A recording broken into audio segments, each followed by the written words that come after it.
My name is Eleanor Hartley. I am 67 years old, a widow, living quietly in Savannah, Georgia. For most of my life, I was a wife, a mother, and a public high school principal. I thought the hardest part of my story ended when I buried my husband, Benjamin. I was wrong. The real test began the week after my son's wedding. That morning, I opened the front door and saw Rachel, my new daughter-in-law, standing with a man I had never met. He carried a leather briefcase. Her smile did not reach her eyes. Before I could ask what this was, he stepped into my kitchen and set a thick folder on the table. Across the top of the first page, in bold, were the words, "Power of Attorney." Rachel leaned in as if this were nothing more than a neighborly visit. Her voice was sweet, practiced. She said, "We just want you to be safe, Mom. We want to protect you." I sat down slowly. I did not touch the folder. Instead, I watched the steam curling up from my coffee in a porcelain cup painted with magnolias. My silence must have unsettled them, but they did not know silence has always been my strongest weapon. Inside my head, one truth roared louder than any words I could speak. $35 million.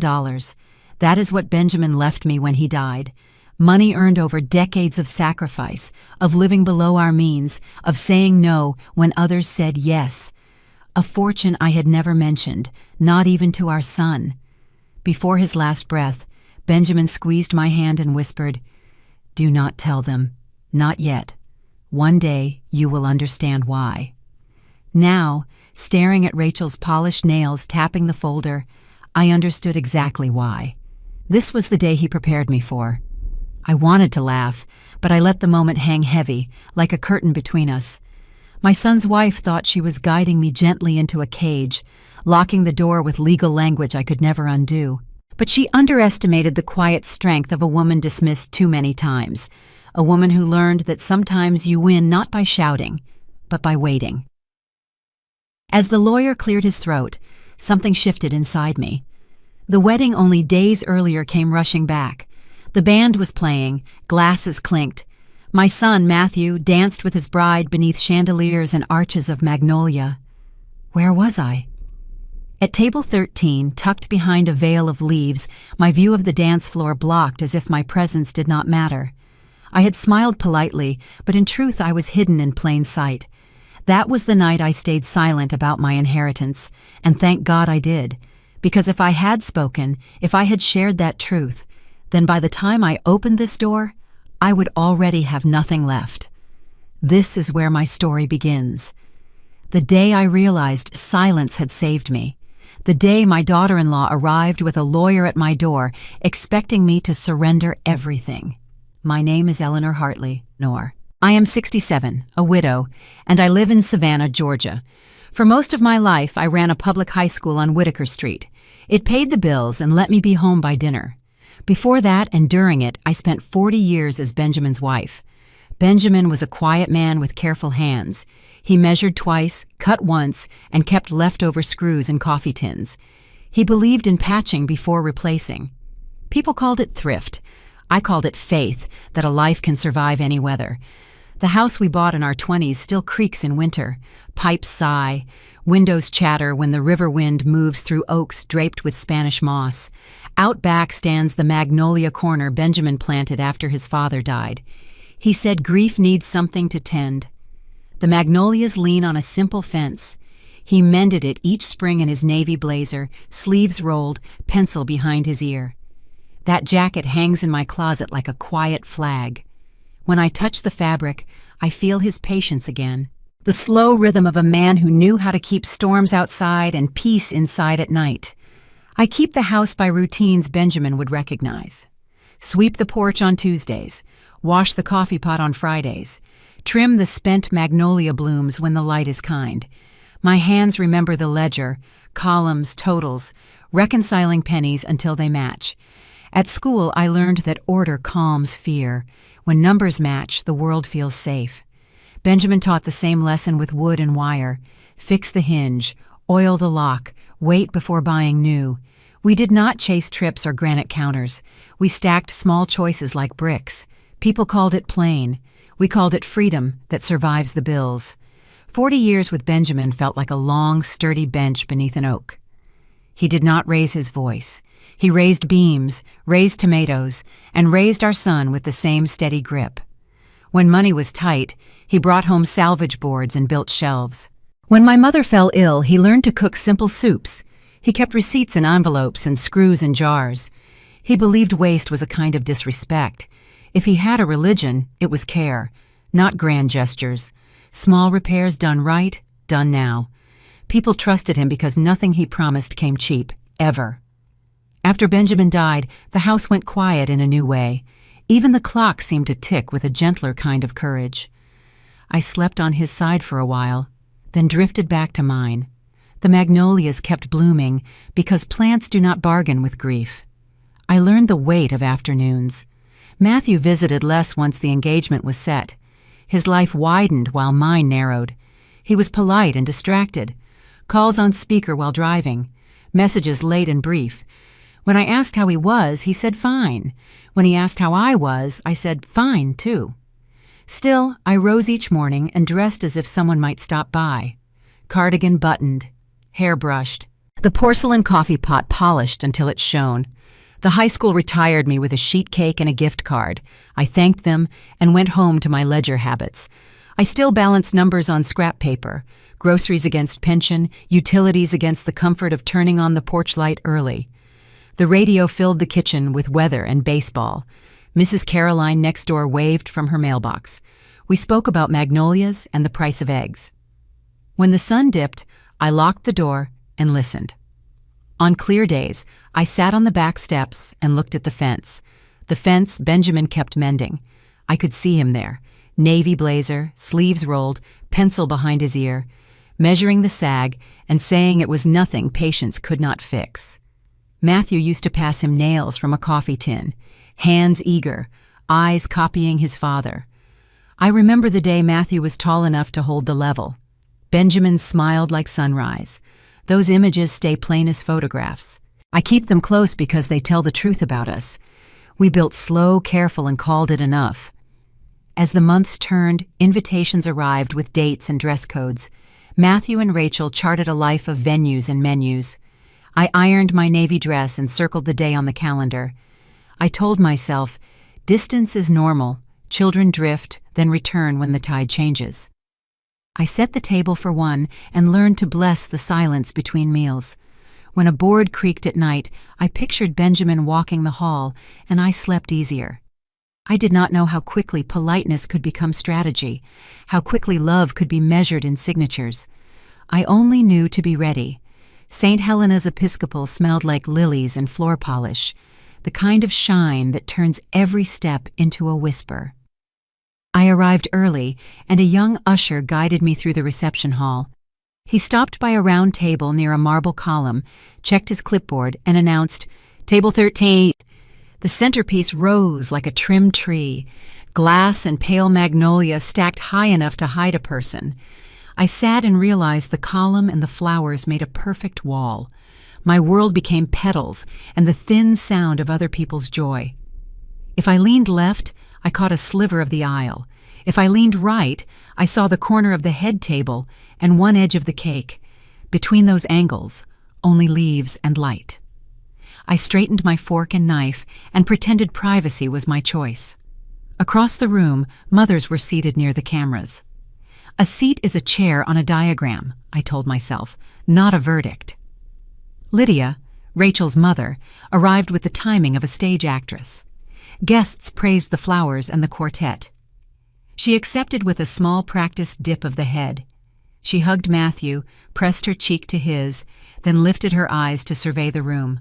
Host, curator, queen. I understood my place in a kingdom that preferred symmetry over intimacy. The officiant cleared his throat. The quartet began the processional. Rachel appeared at the far doors in a gown that made the room hush.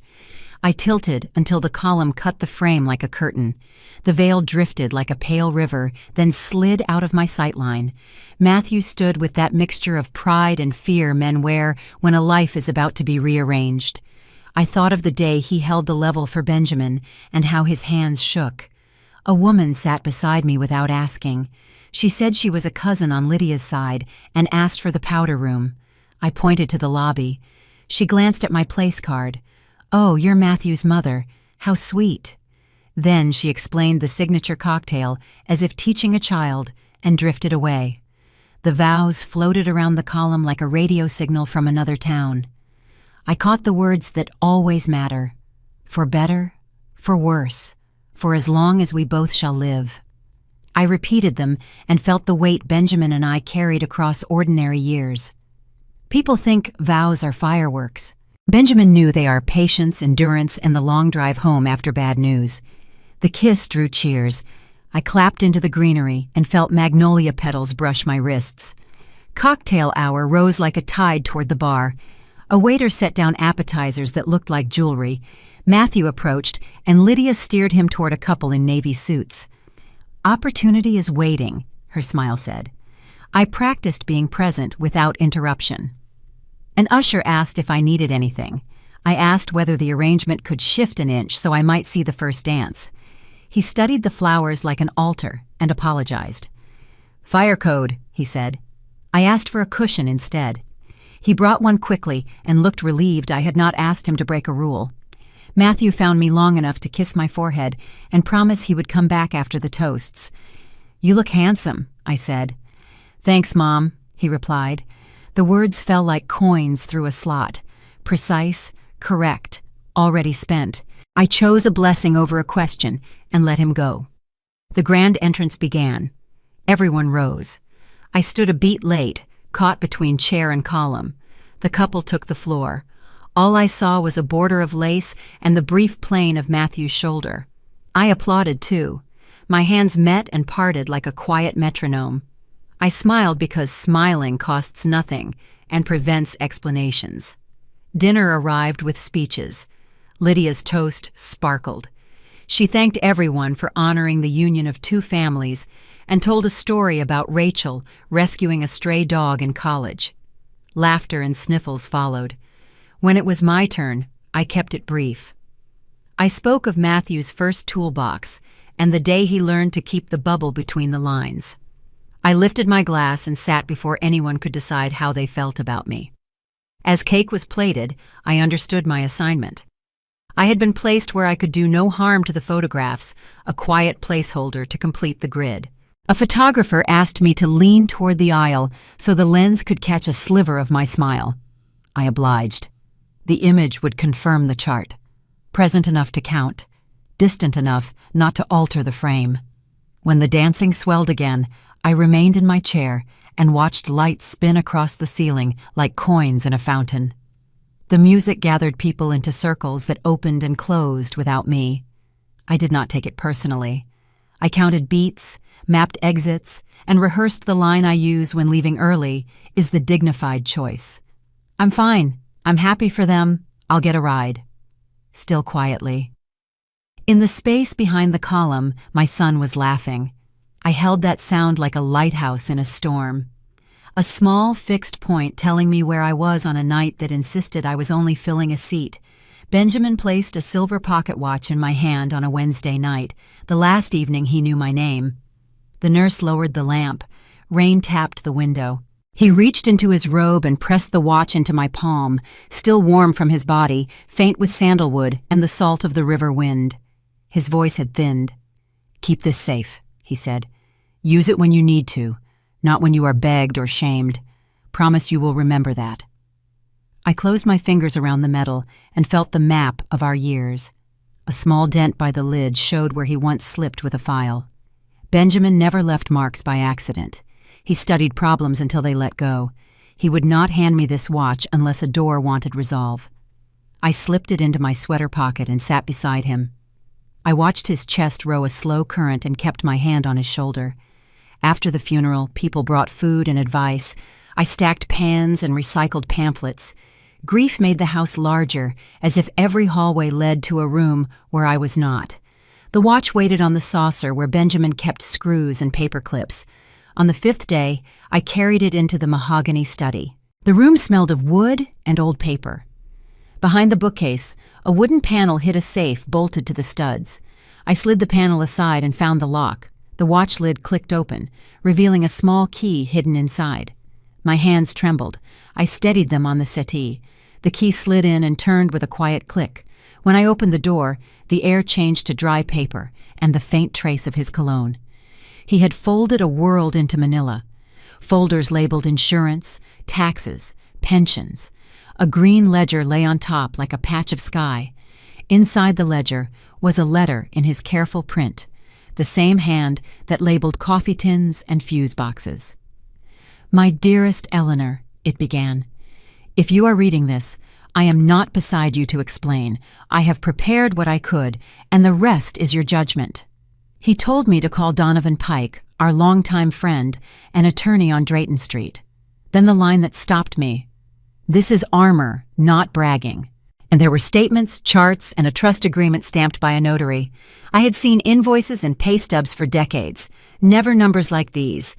$35 million held in an irrevocable trust in my name, distributions protected from anyone who might speak for me without consent. The clauses read like a fortress. If anyone sought power of attorney without medical proof of incapacity from 2 certified specialists, the assets would remain insulated. Mercy written with a steel spine. I sat on the wooden stool Benjamin used for sanding and let the pages rest against my knees. Upstairs, the washer clicked to a stop, and the house held its breath. What unsettled me was knowing he built all this while still laughing over coupons and choosing the cheap seats. He hid abundance in plain sight and kept mending the fence. I brushed his signature and felt the last lesson. Protection can be humble and strong. The letter went on. He reminded me of the month my mother was ill and he slept on a hospital chair. He wrote that a family is guarded not by speeches, but by paperwork and steady hands. He apologized for secrecy and refused shame.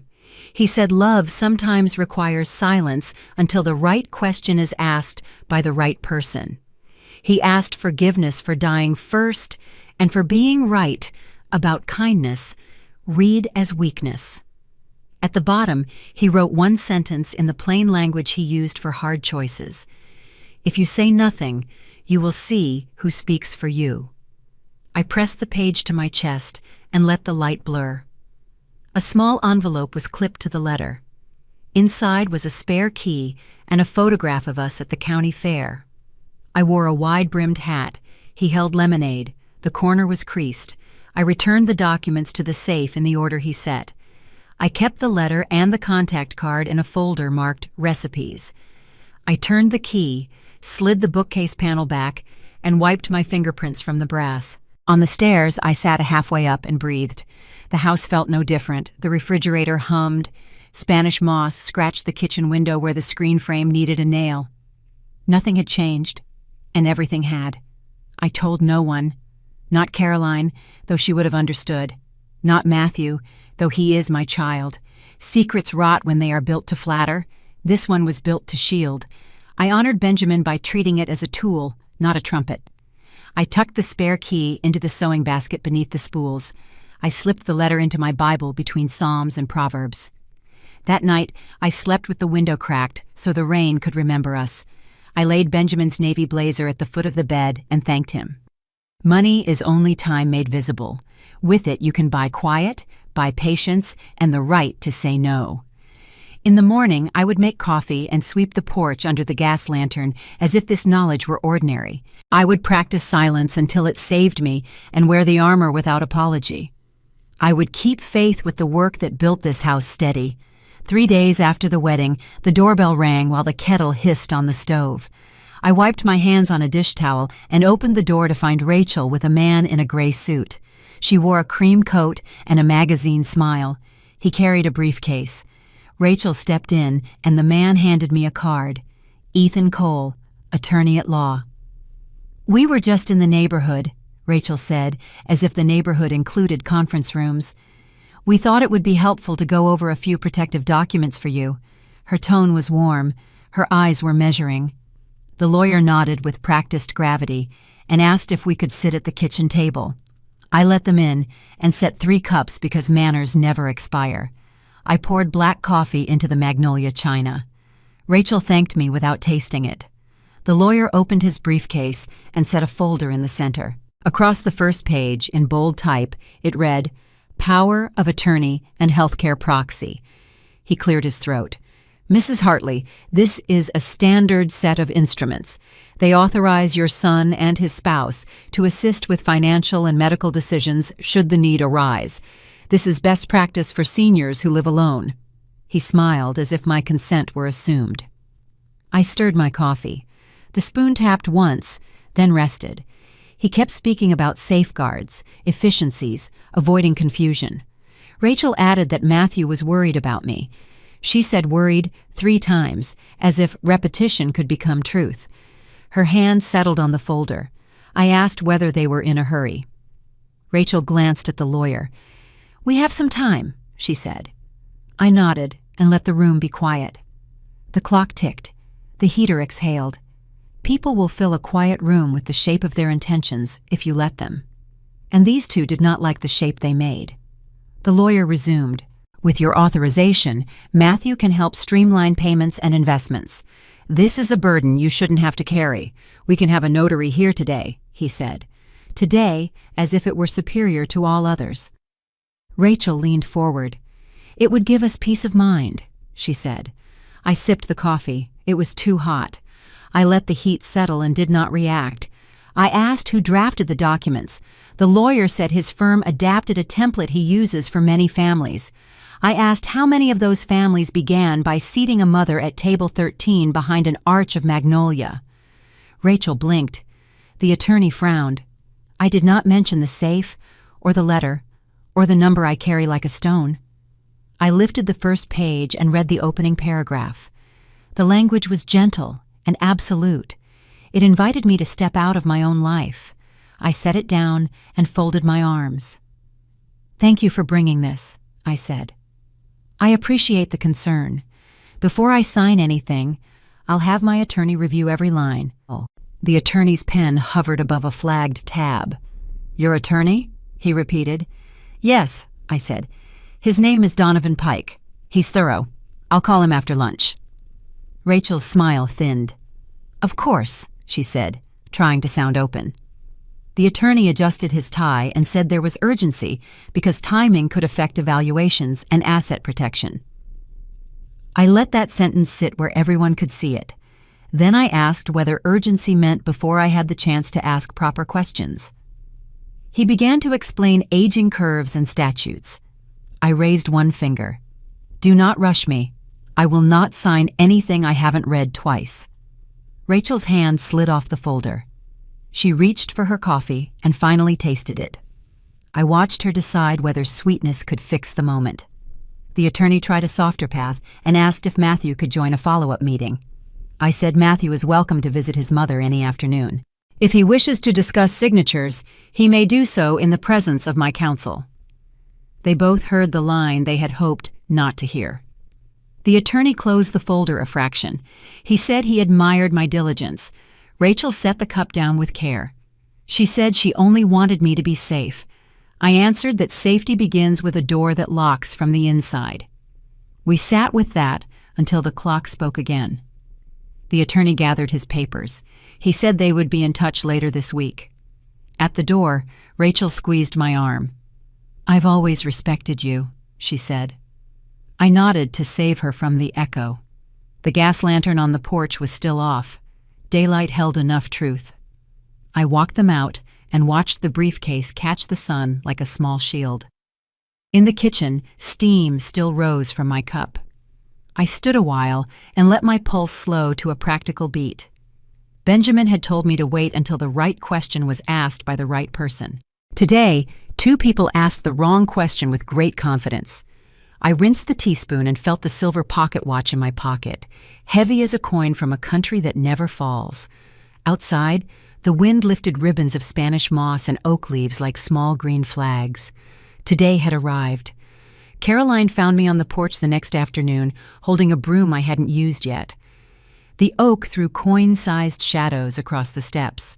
The coffee pot inside had just clicked off. She carried her mail and a jar of peonies. She set the jar on the rail and looked at me.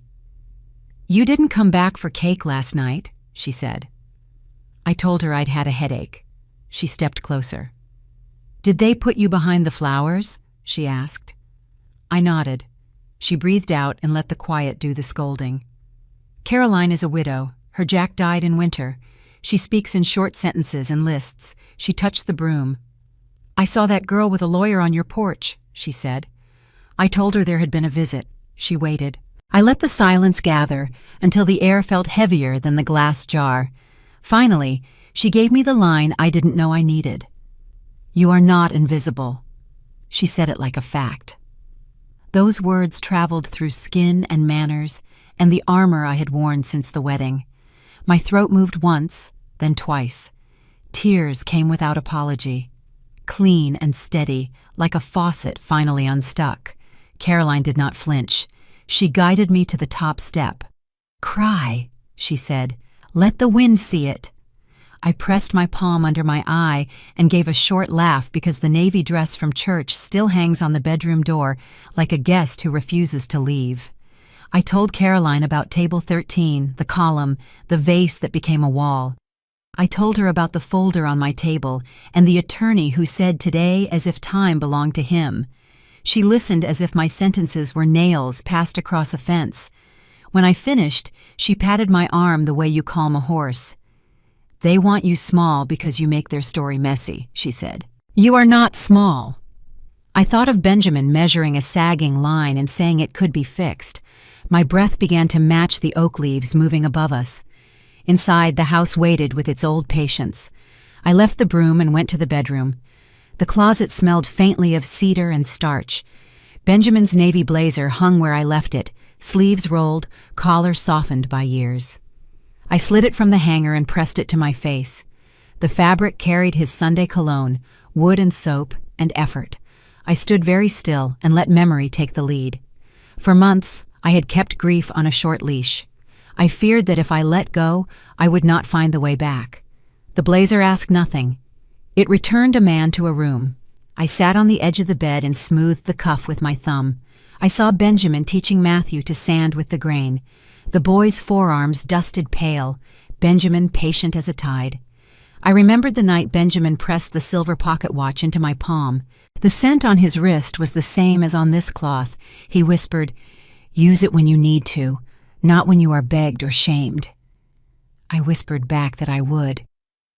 In the closet light, the stitching looked like a map. Each line a street we had walked. The inside pocket, a place to keep a note you do not want to lose.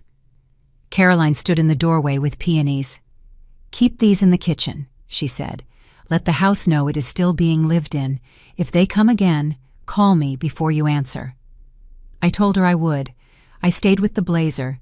I folded it the way Benjamin liked, sleeves tucked, buttons aligned. I set it on the chair where he used to drop his keys. The keys are gone. The chair remains. The silence had changed since Caroline spoke. It no longer felt like exile. It felt like space held open for a choice. I washed my face, put on lipstick, and brewed a fresh pot of coffee. In the steam, I heard Benjamin's instruction. Do not waste yourself proving you exist. When the coffee pot clicked again, I carried a cup to the porch. The broom leaned where I left it. I picked it up and began to sweep. Each stroke gathered leaves and grit into a small line. I breathed and kept sweeping gently. Work steadied me. Order returned to the boards. Across the fence, Caroline's kitchen light came on.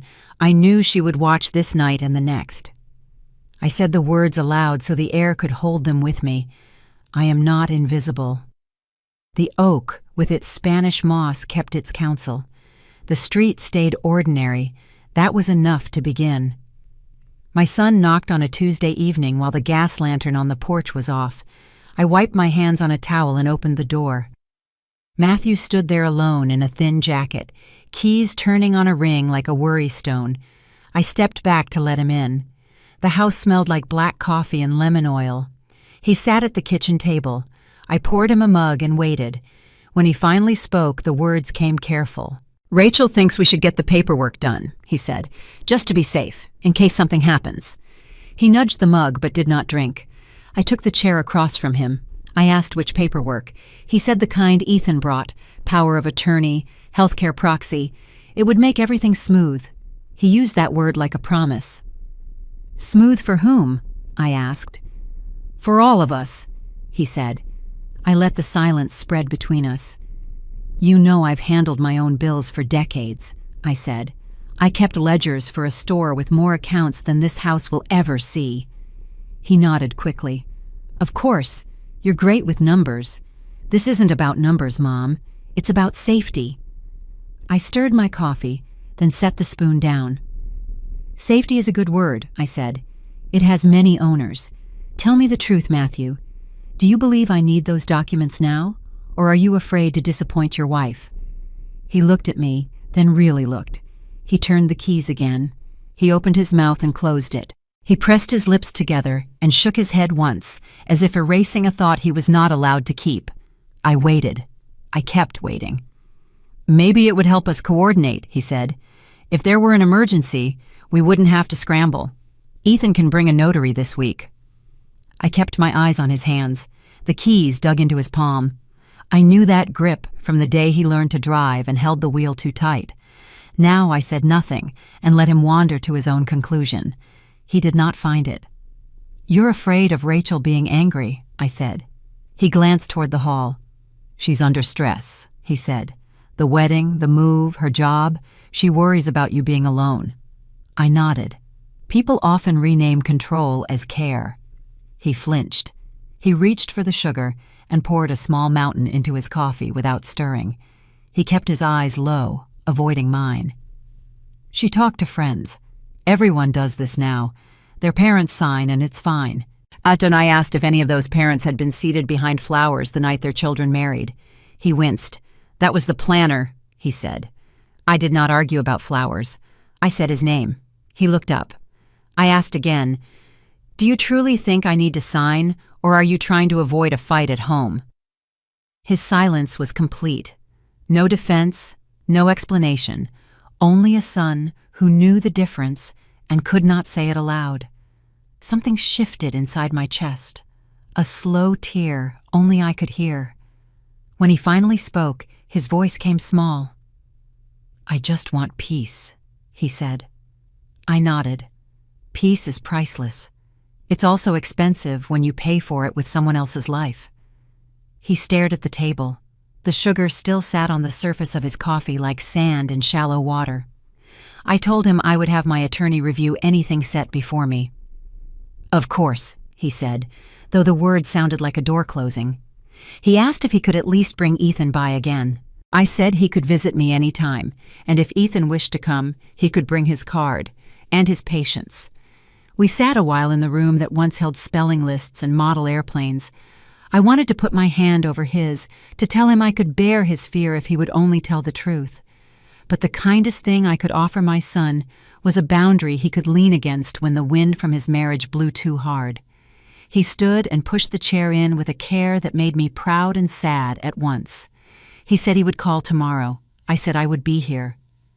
At the door, he hugged me quickly. His keys pressed cold against my shoulder. After he left, I rinsed the cups and dried them with a dish towel. I walked to the bedroom and opened the closet. Benjamin's navy blazer hung where I left it. I pressed my face to the sleeve and breathed. The sandalwood had faded, but not gone. I whispered the question only the dead can hold without judgment. How do I love a son who cannot stand up for me? The room answered in patient air. You love him by standing up for yourself. I folded the blazer and placed it on the chair. Back in the kitchen, the sugar. I watched the cup a moment, then stirred the coffee. Sometimes the only mercy you can give is to show how the swirl feels. The spoon traced slow circles until the surface smoothed and the sweetness disappeared into the heat. Rachel's text arrived at 7:12 a.m., just as the coffee pot began to crackle. We'll swing by Friday with a notary, quick signatures, simple protection. Matthew agrees. I set the phone down and let the whistle climb. When it fell quiet, I typed a single line. Please wait for my attorney. I did not send it. Silence can be a bridge when the other side feels unsafe. I called Donovan Pike on the landline Benjamin installed before towers ruled the sky. Donovan answered on the second ring. I told him about the visit, the folder, the bold words across the top. He listened, then gave me the sentence I needed. A signature is a battlefield. Never sign with a shaking hand. I chose my kitchen table. Soon he parked and came in with a briefcase and a thermos. He opened a pad. "Let's see what Benjamin built," he said. I brought the green ledger and the folders from the safe behind the bookcase, and the letter in Benjamin's neat print. Donovan read the trust first. "Irrevocable," he said. "Successor trustee named. 2 certified specialists trigger any transfer. This is a fortress. We will still check every window." We started with titles. He listed tasks in tidy lines. Retitle the house to the Hartley Family Trust. Record a memorandum at the Chatham County Recorder's Office. Confirm the parcel numbers match the deed. He called Savannah Riverbank while I authorized him to speak. He confirmed beneficiary designations and payable on death (POD) forms and added a note. No changes accepted by phone, in person only, with 2 employee signatures required. He created a voice password to verify me that would never travel by email. He examined my existing power of attorney. It was springing, requiring 2 board-certified physicians to declare incapacity. He underlined that twice. "We keep this," he said. "Anyone pressing for a blanket durable power today isn't worried about your health. They're worried about access." Medical directives came next. We updated my healthcare proxy. Caroline would be first call if I could not speak. Matthew would remain second. Donovan added a HIPAA release. He jokingly calls it a hippo release, so doctors could talk to Caroline without delay. He suggested a sentence that felt like me. Eleanor chooses comfort when cure is futile. Plain words. No room for theater. Identity and account hygiene followed. Donovan keeps a checklist for widows, freeze credit, set fraud alerts, add voice passwords, unlist the landline, strip my birthday from any page. "People imagine thieves in alleys," he said. "The lazier ones carry clipboards." We reviewed my will. He added a no-contest clause firm enough to make an opportunist count to 10. We sealed a letter of instruction naming the safe behind the bookcase, the silver pocket watch, and the spare key in the sewing basket, along with Donovan's office number. He drafted a door card that read, verbatim, "I never sign documents presented without counsel. All communications go through my attorney. Drafts due 48 hours in advance." By noon, the table looked like a command post. Donovan capped his pen and gave me homework. Call the Chatham County Recorder's Office. Schedule a notary of my choosing for any documents we initiate. Keep a log of every contact from Ethan or Rachel with the date, time, and exact phrasing. He smiled. Logs win arguments with people who polish their memories. Only then did I answer Rachel. "Please coordinate with my attorney, Donovan Pike. He will schedule any meeting." I sent Donovan's Drayton Street office number. 2 minutes later, Ethan replied that Friday was ideal. Donovan answered first. "Friday will not work. All communications through counsel. Provide drafts 48 hours in advance." The digital air went still. Donovan reached for his coat, then paused. "You don't owe anyone a performance of gratitude for protecting yourself," he said. "If they call you paranoid, call it prudent. If they call you cruel, call it clear." He squeezed my shoulder and left by the side door. I went to the closet and touched Benjamin's navy blazer. The fabric still held a faint trace of sandalwood. I pressed my forehead to the shoulder and thanked him without words. Armor means little until someone teaches you how to wear it. Donovan had adjusted the straps. Back at the table, I labeled a binder, notary plan. Inside, I placed copies of the Hartley Family Trust, the updated POA, the will, the contact log, and the door card. I added a pen that writes when stored upside down. Donovan says, "Soldiers use these." I wrote the security passphrase on an ivory note card and tucked it into my wallet between the library card and a list for rice and apples. Late light spread across the sink. My phone buzzed again. Rachel sent a heart and this line, "So glad we're on the same page." I let the message sit. A page isn't binding until the ink is dry. I rinsed the porcelain coffee pot and set it on the burner. When the flame caught, the house seemed to nod. The oak draped in Spanish moss tapped a rhythm on the glass. The clock kept time. I drafted a note to myself on the yellow pad. Hold your line. Ask for drafts. Speak in complete sentences. I slid it under a shell-shaped magnet on the fridge. Then I squared the stack of papers until the edges aligned. Friday would come when it wished. I would meet it on my terms. I lifted the magnolia cup and let the coffee burn a clean path down my throat. Warmth is a courage you can make in a kitchen. I sat at the kitchen table long after Donovan had gone. The papers were neatly stacked in the new binder labeled Notary Plan. The house was quiet except for the slow tick of the clock above the stove. The silence pressed in, not hostile but heavy. I reached for the yellow legal pad he'd left, and instead of making another list, I began to write a letter. Not one I would ever mail, but one my heart demanded. A letter to Benjamin. My dearest Benjamin, tonight I'm writing to you the way I used to when you shipped out. Do you remember those little notes I'd tuck in your case? A folded square of paper, nothing more than a line or two. Be safe. Hurry home. The magnolias bloomed. Now you are gone and the distance is not a week or two. It is the rest of my life. Still, I write because it feels like the only way to sit beside you again. Today, your son came to me, Benjamin, our son, Matthew. He sat in the chair across from me, twisting his keys like a boy caught lying. He asked me to sign papers. He said it was just to be sure, just to be safe. But what I heard was doubt. He doubts me. Or worse, he fears his wife will be angry if he doesn't press me.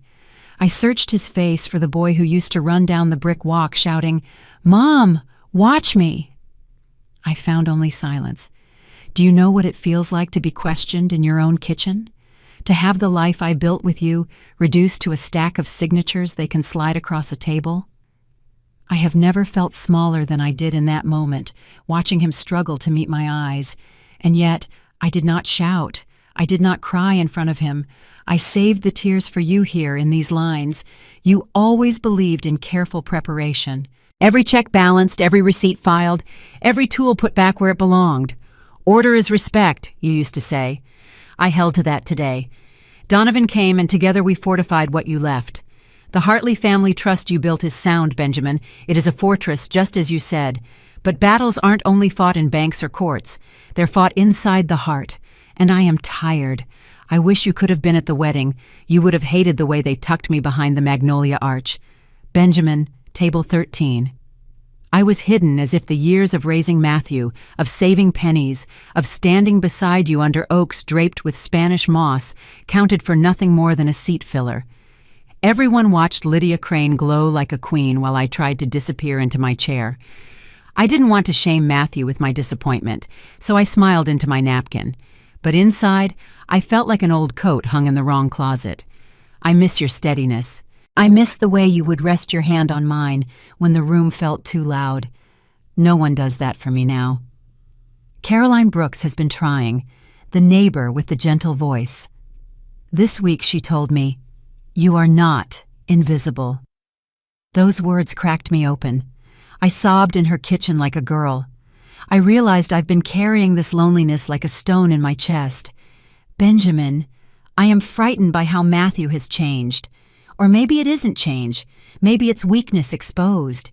He knows his wife is pushing, and he cannot stand firm against her.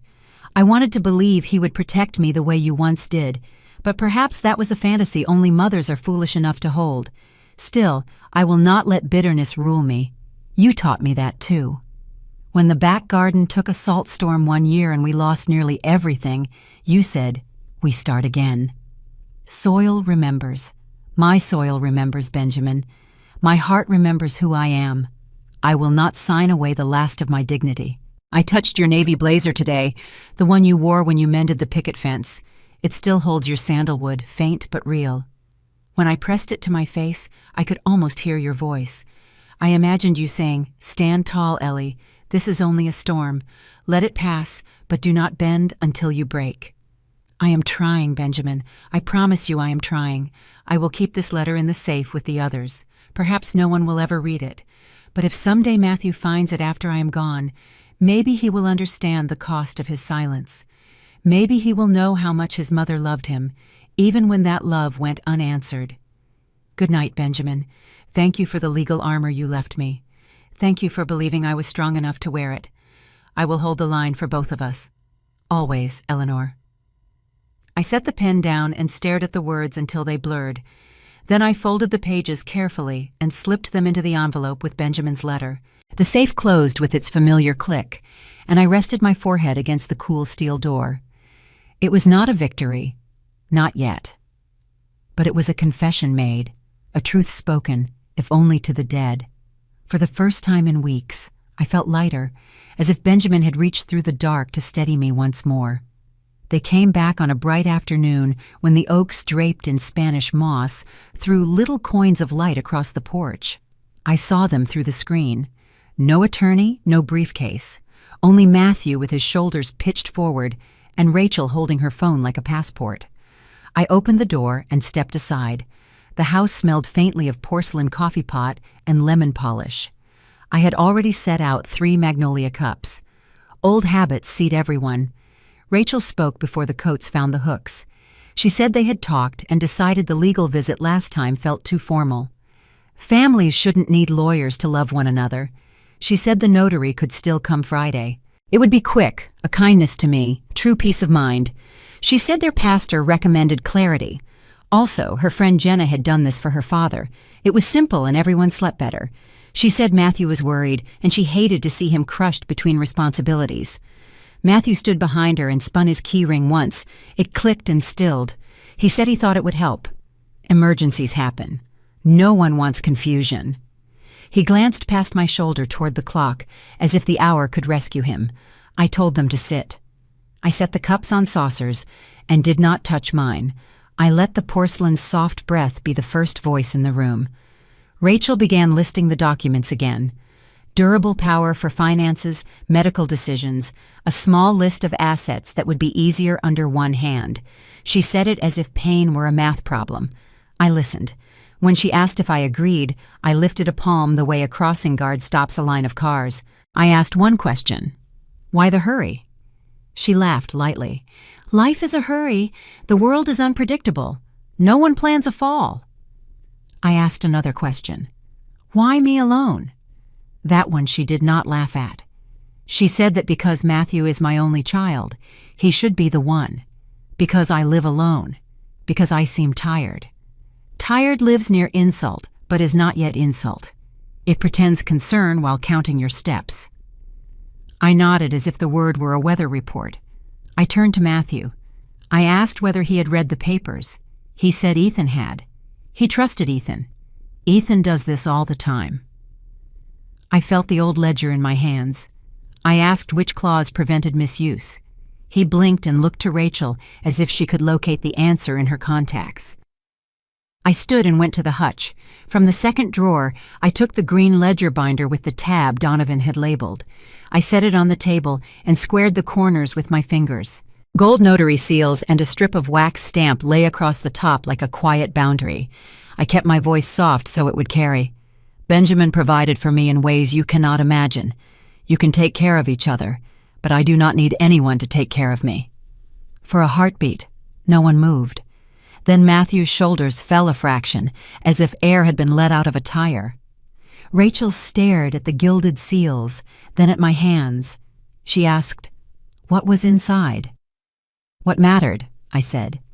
"Protections Benjamin built, instructions I am following, counsel that is mine." Rachel smiled. The smile did not reach her eyes. She said she was glad I had guidance, then added that none of that changed the wisdom of a simple signature. I slid an ivory card beside the magnolia cups, its black letters clean. I read it aloud so there would be no confusion. I never sign documents presented without counsel. All communications go through my attorney. Meetings are scheduled. Drafts are provided 48 hours in advance. That is my boundary. It is not up for negotiation. Rachel's hand hovered above the card. She didn't touch it. "Boundaries are wonderful," she said. She said she respected mine. She said, "Respect is a two-way bridge." Then she said, "This would be easier if you could show trust." The word slipped and hit the floor with a sound only I heard. Trust as if it belonged to the side asking for a pen. I let my silence answer. It did more than any speech. Matthew finally reached for his cup. He forgot the sugar and drank. He said he never wanted to hurt me. He said he wanted peace. I said peace is not always the same as obedience. He kept his eyes on the table and nodded as if the wood might forgive him. Rachel shifted to a softer key. She spoke about holidays, about family photographs, about how stress fades when roles are clear. She said I deserved ease. I remembered the magnolia arch at the reception and how ease had been arranged for the camera, not for me. I asked them to listen to one sentence without interrupting. I said, I will continue to manage my house and my health as I have. I will ask for help when I need it. I will not sign a blanket power of attorney. And if a medical crisis ever comes, the springing documents in the green binder will speak with my voice. That is what Benjamin wanted. That is what I want now. I ended the sentence there and let the air hold it. Rachel stood. She thanked me for the coffee. She said she was sorry if she'd pushed. She said Friday could wait. Matthew stayed seated and looked at my face the way he used to study a map before a long drive. He asked if I was angry. I said, no, I am careful. Careful is what kept this family whole when money was thin and the days were long. He nodded slowly and slid the keys into his pocket. This time they made no sound. At the door, Rachel said she hoped we could revisit this later. I said later belongs to people who respect today. She tried to laugh and let it go. They walked toward the car. The oak shook once through the Spanish moss and steadied. I returned to the kitchen and sat. The coffee was still warm. A faint curl of steam rose and vanished. I watched it fade and knew the balance had shifted. Benjamin's armor did not clang or shine. It made a quiet click the moment a door locked from the inside. After they left, I stayed at the table with the green binder and the cooling cup and asked the question I had been avoiding. Can I forgive this? Should I cut my son off? The words sounded harsh in my own head. They stumbled on the stair between anger and grief. Forgiveness, for me, has always been a kitchen practice. Small acts repeated until a stain lifts. Cutting off felt like hauling the whole table to the curb. I sat very still and watched the steam disappear as if it were a demonstration of time. The house answered with its usual patience. Pipes sighed. The clock kept its stubborn rhythm. I walked to the sink, rinsed the cup, and folded the dish towel twice. My hands reached for Benjamin's old habits without asking me. Order first, then feeling. Still, the feeling would not wait. I leaned on the counter and let it rise. When Matthew was 6, he burned with a fever that would not break. Benjamin was on a job 2 ports away. The wind hammered the eaves, the power flickered and held. I made a nest on the living room floor with quilts and towels warmed in the dryer. Matthew's cheeks were the red of hard candy. I pressed the thermometer, wiped his hairline with a damp cloth, and whispered the plain promises mothers whisper when only the stove is listening. I will stay. I am here. My body remembers the weight of him that night, the way he curled against me like a heartbeat outside my chest. I counted breaths until they steadied. When the fever finally slid down, I cried into the quilt where he could not feel the shake. Morning brought cereal and cartoons. He did not remember the storm. I remembered it for both of us. That night taught me something I did not have words for until now. A mother holds the line when the child cannot. The line is not always a wall. Sometimes it is a fence with a working latch. You open it for the right reasons. You close it when the wind howls. Today the wind howled in a polite voice with bullet points. Today I closed the latch. But closing the latch is not the same as closing the heart. So again the question, can I forgive him? Forgiveness, as I understand it, is not a pardon. It is the refusal to build a shrine to injury. It lets the wound breathe without inviting the knife back in. I can forgive weakness. I cannot hand over the keys to my life because weakness asks for them. I have to live long enough to watch him learn the difference. I remembered when Matthew came home in 3rd grade with a backpack strap ripped and a story that would not settle. He said the older boys grabbed his straps and spun him on the blacktop. He laughed when he told it, the laugh children use when they are testing if a hurt is allowed. The next morning, I walked him to school and stood in the yard without speaking. The boys circled again and found my eyes first. I didn't shout. I stepped between them and Matthew and said one sentence: "Find a different game." They did. He held my hand all the way to the classroom door as if I had changed the weather. That's the mother I've always been. Quiet, but not absent. Clear, but not cruel. So what is the line now? It is legal paper, yes. The Hartley family trust, the springing power of attorney, the door card Donovan drafted. But it is also the words I will and will not say. I will not call Rachel names. I will not rehearse speeches to win the room. I will not pretend this didn't hurt. When Matthew asks again, I will say I am careful because careful kept us fed. I will say love without boundaries turns into theater.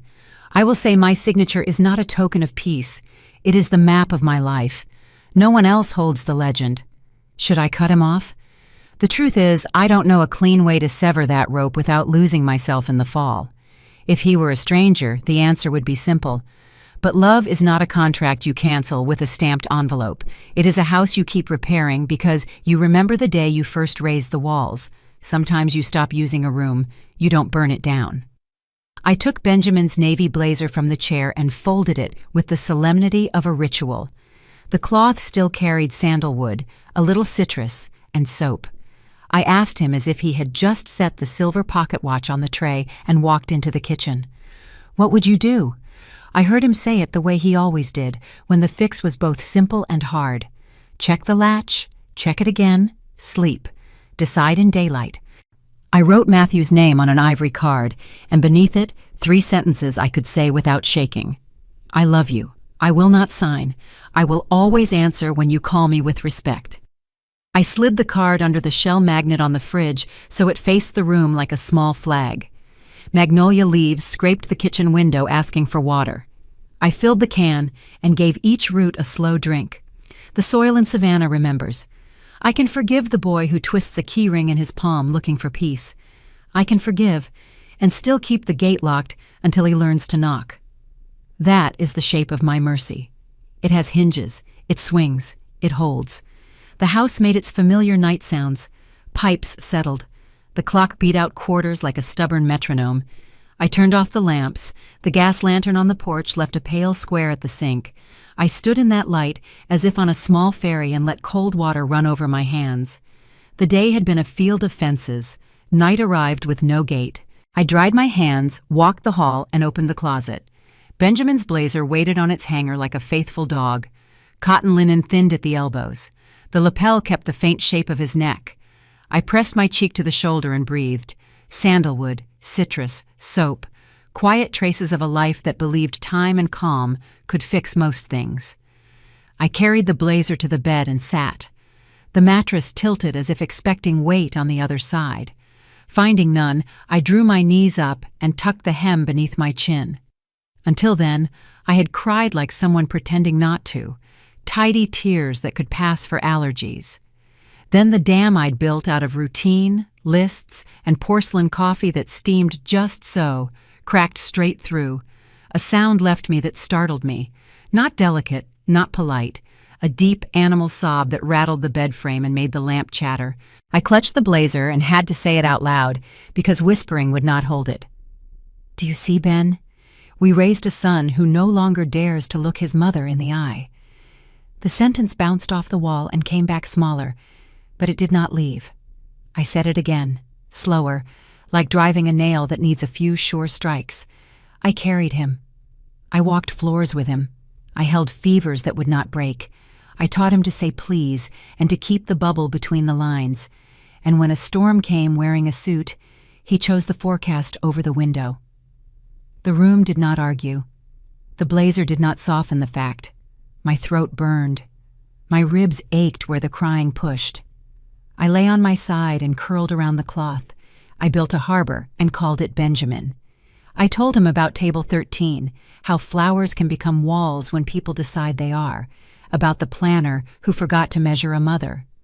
I told him about the green binder on the kitchen table, about a stranger who used the word today like a threat, about how Rachel stacked care and control into the same sentence and asked me to sign under both. I told him I had held my ground and how I hated that I had to do it in front of our son. The crying came in layers. Fury first, then shame for feeling fury at my own child, then grief for the boy who used to press a damp forehead to my collarbone and fall asleep as if a mother were a private sky. I remembered the fever night, the wind whistling through the vent, the promise I made to stay, a promise that required no witnesses, no signatures. Tonight, I kept that promise by guarding the line he will need later when peace means something real. The clock marked another quarter. I rolled onto my back and stared at the ceiling where the porch lantern drew a thin ladder of pale rectangles. I climbed them with my eyes until the ache in my chest eased to a low thrum. I spoke to Benjamin as if he lay beside me and could catch each word before it fell. I told him I was afraid of becoming hard. I told him I was afraid of becoming a fool. If I had to carry one fear for a season, which would he choose? The room held the question like a guest who needed water. Wind moved through the old oaks. Spanish moss rasped a kiss along the glass. A magnolia branch scratched the pane with a sound like a match along a box. I closed my eyes and let the scrape repeat until it became a kind of lullaby. I pressed my palm to the navy blazer and felt the metal buttons against my skin, small, round, ordinary, steadfast. I remembered sewing one back on while Benjamin read the ship's log in blue ink, the way work and love sat at the same table without ceremony. I told myself, softness is not the enemy of strength. It is the reason strength matters. Another wave rose. I didn't fight it. I let the rough sobs come until my breath frayed and then gathered again. When the tide receded, I spoke to the room in my own voice. I said I would not break myself to make his marriage easier. I would not turn my life into a cushion for someone else's fear. I would forgive when I could and keep the latch closed until he learns to knock. The house listened. The clock kept time. I thought of sorrow as a shore I could reach if I stopped thrashing and floated. I slid the blazer under the pillow and smoothed the quilt. I did not feel brave, only emptied, rinsed, a bowl set upside down to dry. Emptiness was not a threat. It was space for daylight to land. I turned off the last lamp and let the room go a gentle blue. I said goodnight to Benjamin as if he were just in the next room. I said, "Thank you for the armor." I said, "Keep watch while I sleep." Then I slept, not deeply, but honestly, with salt on my cheeks and warm cloth in my hands. Morning slipped into the room before I opened my eyes, a pale ribbon across the mirror, quiet as apology. My face felt tight. The salt remained. I sat up, touched the blazer under the pillow, folded it once, and set it on the chair. No speeches to the empty room. Breathe in, breathe out, feet to the floor. In the kitchen, the porcelain coffee pot waited like a promise I could keep. I washed my face at the sink, cold water, and patted it dry with a towel that smelled faintly of lemon. I watched my hands as if they belonged to someone I trusted. I measured coffee, lit the flame, and let the ordinary sounds scaffold my grief. The clock, sparrows in the hedge, the low hum of the refrigerator. When the pot sighed, I poured into a magnolia cup and added a slice of ginger. I carried the mug to the back steps and watched sunlight lace through the oaks, draped with Spanish moss. The world had not changed. The truth had. I felt the ache without canonizing it, just a nod. You can be tender and still choose steel. I said the day's work aloud. Call Donovan. Sign what strengthens. Record what stands. Protect what breathes. Donovan Pike answered on the second ring. I told him I was ready to finish what we'd outlined. His voice was warm, brisk, kind. "Good," he said. "Meet me at 9 on Drayton Street. Bring your ID, the green binder, and that calm you do better than anyone." I slipped on a light blazer, brushed my hair, and slid Benjamin's silver pocket watch into my jacket like a talisman. At 9, I parked behind Donovan's office, a bright painted cottage with a gas lantern on the porch and old nautical charts on the walls. Inside, Elma, the notary, waited with a steady face, a box of gold seals, and a tin of sealing wax. Donovan spread the documents across the polished mahogany like a chart. "Last pass," he said. "We read, we sign, we seal, then we record at the Chatham County Recorder's Office. We start with the deed to the Hartley Family Trust." He slid the deed and the county memo across. I read every line. My name looked back like horizon. I signed slow and legible. And Elma set the embosser. Press, lift, a sound like a soft gavel. Gold seals bloomed on the page. Next came the updated healthcare proxy and HIPAA release. We confirmed Caroline Brooks as first call. Matthew remained second. Donovan tapped the trigger paragraph. 2 certified specialists must affirm incapacity. "We keep the springing POA," he said. "No open doors, only doors that open when you ask." I signed. Elma sealed. The shining circles gathered like small moons. We reviewed my will with the no contest clause tightened. Donovan added a short letter of intent about the house and the roses. My wish that the magnolia and the garden remain. "It won't bind a court," he said, "but it will bind consciences." I signed. Elma stamped, then dripped red wax onto the envelope holding the letter of instruction. Where the safe sits behind the bookcase, the pocket watch, the spare key in the sewing basket, and Donovan's number. And the seal rose like a quiet oath. "Chatham County Recorder's Office," Donovan said. "Then Savannah River Bank, then Dr. Patel's clinic. 3 stops." We gathered the packets into the green binder. Each tab was labeled in a font Benjamin would have called sensible. At the recorder's office, the clerk handed us a number. The lobby smelled of rubber mats and copies. When our turn came, she scanned the deed and the memorandum into the trust, set them on a pad, and stamped them with a square red seal. Thud, lift, thud. The sound satisfied something deep, not theatrical, official. "Recorded," she said, sliding a receipt under the glass. I thanked her as if she'd returned something I had dropped. At Savannah River Bank, the manager led us into a room with frosted glass. Donovan spoke until I needed to, then I did. We set a voice password, added a note. No changes by phone, all changes in person with 2 employees present. We confirmed PIOD beneficiaries aligned with the Hartley Family Trust. The manager printed a summary and asked about a safe deposit box. "Yes," I said. He handed me a slender key. I liked its weight. Ordinary. Final. Our last stop was Dr. Patel's office. The receptionist scanned the proxy and HIPAA release and verified Caroline's number. "If the day comes," she said, "we'll call who you asked us to call." Another red stamp. Another small thud. Back on Drayton Street, we sat a moment in the quiet, the green binder between us like a finished roof. Donovan poured coffee from his thermos and handed me a cup. "You did everything right," he said. "People confuse loud with strong. What you just did, that's strong." I looked at the tabs, the seals, the signatures lined like stitches.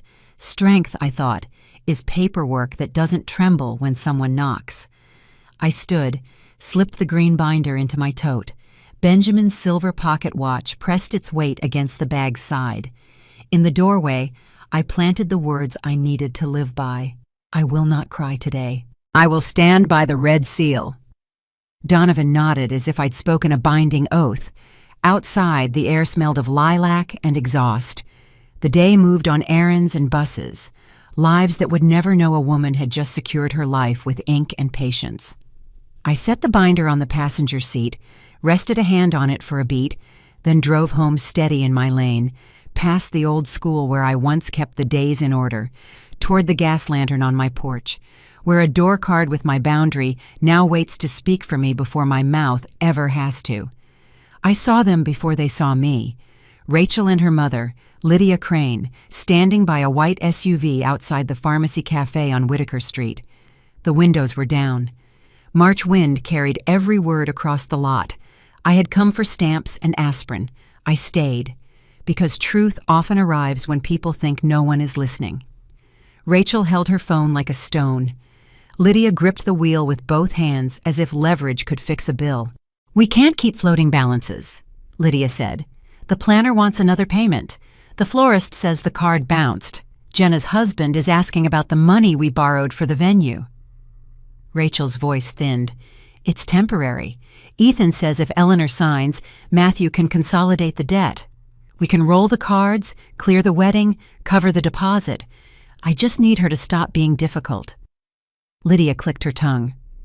Difficult is the word people use when they meet a boundary. Your boutique is 3 months behind. The landlord wants certified funds. Your student loans come out of forbearance this quarter. I know, Rachel whispered. Every night I grind my teeth. I can't breathe till morning. Ethan says it's standard. Everyone does POA now. It keeps elders safe. I'm trying to make us safe. Safe bent like wire under weight. Lydia exhaled. We built an image, and now we have to pay for the frame. I warned you about champagne taste. Matthew is kind but soft. You're steering this. Steer well. Rachel pressed her fist to her mouth. I didn't plan to beg an old woman. I'm not a thief. I just need a door to open. A boy pushed a line of carts. Metal rang against metal. I stepped behind the newspaper rack. I didn't want to be seen or forced to perform. This wasn't theater. This was weather finally speaking. Lydia lowered her voice. You'll apologize. You'll smile on Friday. You'll tell her it's love. Use the word care. It tests well. Rachel shook her head. She looked through me like glass. I saw myself, and I didn't like the view. They pulled away without seeing me. I walked in and bought stamps and aspirin. Red forever stamps? Hearts or flags? The clerk asked. I chose flags. Out in the lot, the wind tasted like rain. I didn't feel pity strong enough to bend my line. Desperation is not virtue. It's only speed. I understood Rachel a little more, but that didn't make her right. I slid the stamps into my wallet and told myself the same sentence I'd told Matthew. Peace without respect is theater. I would not perform. I can offer empathy without surrender, understanding without permission. She is not a monster. She is a mirror of hunger. A mirror does not get my keys. I drove home and brewed tea slowly. The next morning, I carried the green binder and a manila envelope to the post office on Whitaker. The sky was a dull cloth of gray. I parked, locked the car, and stood a moment with my hand on the handle. A door is a choice. You can linger or you can step through. I stepped in. The line was long enough to measure a life. A toddler banged a roll of tape on the counter. A man in a denim jacket filled out a money order. Fluorescents hummed. I wrote the addresses in careful print. Chatham County Recorder's Office, Savannah River Bank, Compliance, Dr. Patel's Clinic. I slid the documents in and sealed the flap with a firm palm. Paper is shy. It behaves when you are sure. When my turn came, the clerk looked up with the weary cheer of someone who has seen everything. I asked for certified mail with return receipt. She handed me the green forms and a pen on a chain. I pressed my name, the addresses, and the tracking numbers until the ink looked like it meant it. She stamped the tops and peeled the barcodes like stamps for the machines. Anything fragile? She asked. Only my future, I said, and she smiled without looking surprised. She weighed the envelope, the scale blinked, she typed. The register chirped. Sign here, she said, sliding the pad. I signed the way Donovan Pike taught me, slow and legible. No flourish to imitate. The red date stamp met the corner with a satisfying thud. Official. Final enough for today. I bought a strip of flag stamps for ordinary letters and tucked them beside the certified receipts. She handed me the green tracking slips and the postcards. Put these on your fridge, she said. They come back when delivered. I thought of the shell magnet holding my ivory note card. Hold your line, speak in calm sentences, and nodded. On the way out, I felt the cool metal of the handle again. Threshold, I thought. You cross, you claim. The door closed behind me with that hollow federal sound. I stood on the steps and watched the envelope slide into a canvas bin, out of my hands, into the stream. That is how power works, when you choose process over persuasion. In the car, I snapped photos of the receipts and sent them to Donovan, mailed and headed to record. He sent back a thumbs up and one line. Good doors today. I laughed once, the quick kind that loosens the chest. I started the engine, checked my mirrors, and merged into traffic without apology. Back home, I pinned the gold-edged tracking slips to the kitchen corkboard, right beneath the door card. I never signed documents presented without counsel. All communications go through my attorney. Drafts due 48 hours in advance. I like my victories where I can reach them while I'm pouring tea into a magnolia teacup. Then I carried the binder to the safe, hidden behind the mahogany bookcase, turned Benjamin's silver pocket watch in my hand like a ritual, set the key, and listened for the soft click that says, "Welcome back." On my way to the kitchen, I touched the doorframe with my fingertips. Another threshold kept. Another small oath held by ink and seal. For now. Sunday after service, the fellowship hall at First Baptist Savannah smelled like coffee and powdered sugar from pecan pie. Folding tables wore plastic cloths. The choir ladies arranged paper plates with care. I stood near the bulletin board when Carolyn Brooks hooked her arm through mine. "Come," she said, "you need to hear something." She led me to a round table where 3 women sat. Martha had a blue scarf. Evelyn wore sturdy shoes and a bright diamond. Joyce kept the church ledger. They made space without fuss, as if my chair had always been there. Martha spoke first. "Word is you held your line," she smiled. "Around here, news travels by pecan pie." Evelyn nodded. "Men bring hammers, women bring forms." Joyce slid a napkin toward me. "Cake?" she said. "Eat while we talk." Then she opened the ledger and pointed to a page with 3 lines in blue ink. "No on the porch, counsel only. No by phone. Yes only with a witness notary."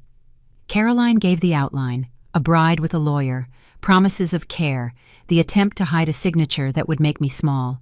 She didn't use names. The 3 women nodded like people who already knew the song. Evelyn sipped sweet tea. "My nephew tried that after my Charlie died," she said. "He cried about scammers, asked to protect me, wanted a spare key. I gave him a copy of my will and a ride home instead." Martha smiled. "My daughter wanted me to move in. I told her I'll come for Thanksgiving and leave with my dignity." And Joyce tapped her pen on the ledger. "Paper is how quiet people speak in loud rooms," she said. "You did the brave thing." Evelyn's diamond caught the light. "Shine means nothing if the clasp isn't secure," she grinned. "You kept yours closed." Evelyn tore a slip from the fellowship hall bulletin and wrote a number. "A social worker stops by the free clinic on Tuesday," she said. "She teaches how to freeze credit, set fraud alerts, spot the tricks. Come if you like. The younger ones should hear you too." I didn't promise. I smiled. I am not a banner. I am the porch gas lantern. But my eyes felt lit from within. Around us, the choir ladies poured sweet tea and set out pecan pie. Children wove between folding tables. Someone tested the strings on the old piano. Ordinary holiness, a world moving forward as if it can be kind. Caroline touched my elbow. "You see," she whispered, "you're not alone." I looked at that circle and felt the truth settle. A chorus can hold a note. A soloist can't keep forever. I folded the napkin, slipped the number into my wallet, and stood. The church bell rang noon. I held the door for the woman behind me. The hinge sang like a small amen. I breathed and believed. He knocked mid-afternoon. No car in the drive, no shadow behind him. When I opened, Matthew stood there, thin jacket against the river wind, key ring clenched. He glanced past me as if the kitchen clock could argue his case. We sat at the kitchen table, the porcelain coffee pot and magnolia teacups breathing like a light curtain. "Mom, Rachel is furious," he said, voice unsteady. "I don't know what to do." I folded my hands. "I hear you." "She says you embarrassed us. You don't trust family. She says I need to protect our future." I let the silence count to 5. "I'm protecting mine," I said. "And in time, that protects yours." He rubbed his brow. "She won't let it go unless you sign something. Anything."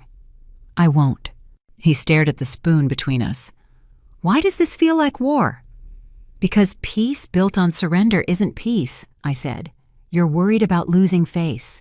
I'm worried about losing myself. Losing face can be repaired. Losing myself cannot." He looked up.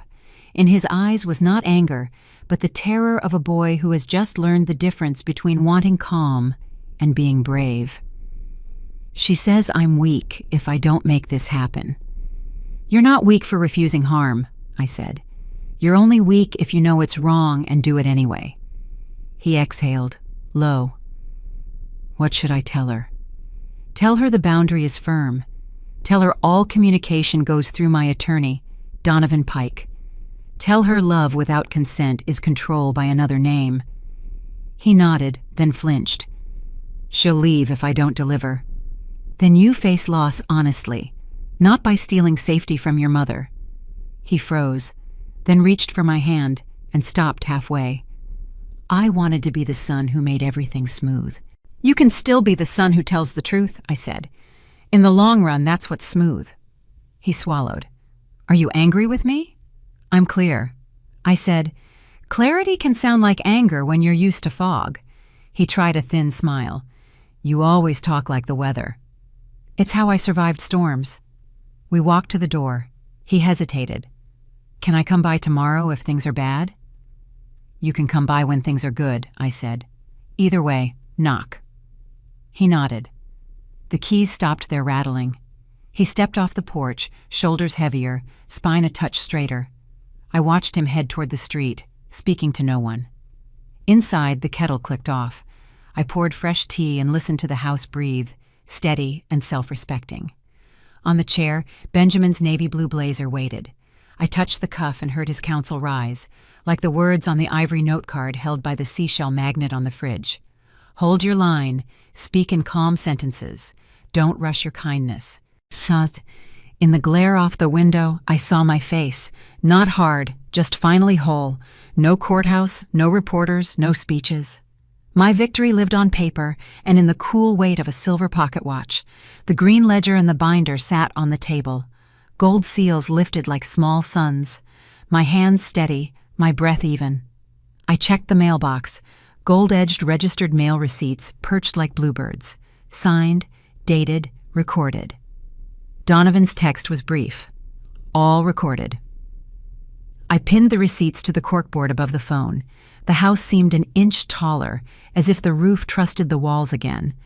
I brewed coffee in the porcelain pot and set 2 magnolia cups, one for me, one for the memory I love. On the chair, Benjamin's blazer kept its post. I took his blue ink letter from the binder and placed it beside the cup. "This is armor, not bragging," he wrote. That sentence carried me through every room this week. Now it settled like a neatly folded blanket. I opened the back door and let the yard air in. No music, no applause. The magnolia needed deadheading. The oak limbs, heavy with Spanish moss, needed tying back. Life kept its ordinary list. I stood on the threshold and felt the hinge glide clean. That is what the seal gave me. It didn't make me powerful. It removed the wobble. Power isn't noise. It's a door that doesn't rattle when the wind insists. I sat and signed one last page for Donovan's file. Date, full name, clear hand. Elma would press the gold notary seal later. I closed the binder with a steady palm, no flourish, no second guessing. My breath found its path. The phone buzzed. "Matthew." I told her, "She's angry. I'll come by later." I answered with a single word. "Yes." No lecture. Quiet victory doesn't perform. It proceeds. I wiped the table with lemon oil polish. I returned Benjamin's letter to its sleeve, smoothed the crease. Then I folded the navy blue blazer, aligned the buttons, and set it beside the binder, a flag and its pole. I didn't feel triumph, only alignment. My life and my will stood in the same place. I stepped onto the porch with my coffee. The steps were cool, the rail warm where the sun had just touched. Birds stitched noise into the hedge. I breathed in, breathed out. I said it aloud because the house deserved to hear it. The greatest victory is signing in the right place, then stepping onto the porch. No one cheered. A squirrel scolded me for shifting his route. I laughed, the quick kind that needs no company. I took another sip. Across the street, a neighbor dragged a trash bin. A bus sighed at the corner. I was simply a woman with her papers in order, a fence that held, a kitchen that knows my name. I didn't win against anyone. I won for myself, for the quiet that keeps a life intact. Evening laid gold over the garden, a calm glaze across leaves and fence lines. I carried my cup to the bench beside the magnolia. Petals were a dusting of road grit. A ladybug walked the rim like a careful surveyor. I loosened the soil around a root with the handle of a spoon and let my shoulders settle. I remembered the wedding and table 13 hidden behind the floral arch.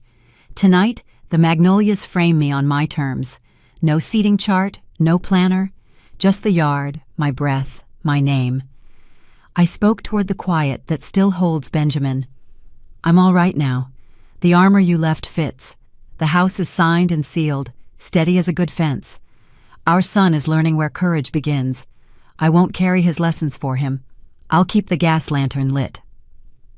A breeze lifted the Spanish moss. The air smelled of cut grass and promises kept.